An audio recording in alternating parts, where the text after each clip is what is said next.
Tulad kahapon, baha na naman po sa bahagi ng Tondo, Maynila kahit pabugso-bugso lamang ang ulan.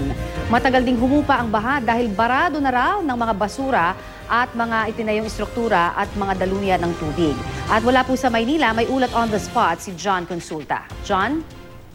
Connie, muli na naman binang kanto ng Rizal Avenue at Arpapa sa Tondo, Manila dahil sa mayat-mayang pag-ulan.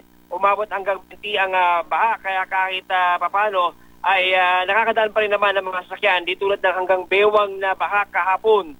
Puspusan ngayon ang sinasagawang declogging ng mga tauhan ng MMDA at DPWH sa lugar. Target nila nga malinis sa mga kanal para mabilis na bumaba ang tubig sakaling magpatuloy ang masamang panahon. Bukod sa mga nagkalat na plastic at basura na bumabara sa mga creek at daluyan ng tubig sa area, Connie, ay problema rin daw ang mga pasaway na istruktura na itinayo tulad ng isang bagong tayong bahay sa kabilang barangay na nagpapasikip sa daloy ng tubig at nagiging isa sa mga dahilan ng mabilis na pagtaas ng baha sa kanto ng Arpapa at Rizal Avenue.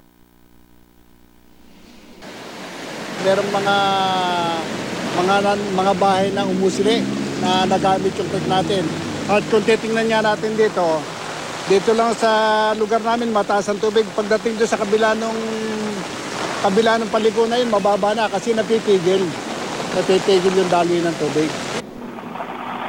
Apela ngayon, sa mga residente ay sana raw ay magkaroon ng pagkilos itong DPWH para solusyonan itong mga istrukturang nakahambala dito nga sa mga daluyan ng tubig para naman ay hindi maapektuhan itong mga motorista na sa tuwing umuulan na lamang ay napeperwisyo ng todo kapag nagiging non-passable na, Connie, itong kanto nga ng Arpapa at Rizal Avenue sa Tondo, Maynila. Yan muna ang sitwasyon mula rito sa Maynila. Balik sa'yo, Connie. Maraming salamat, John Consulta.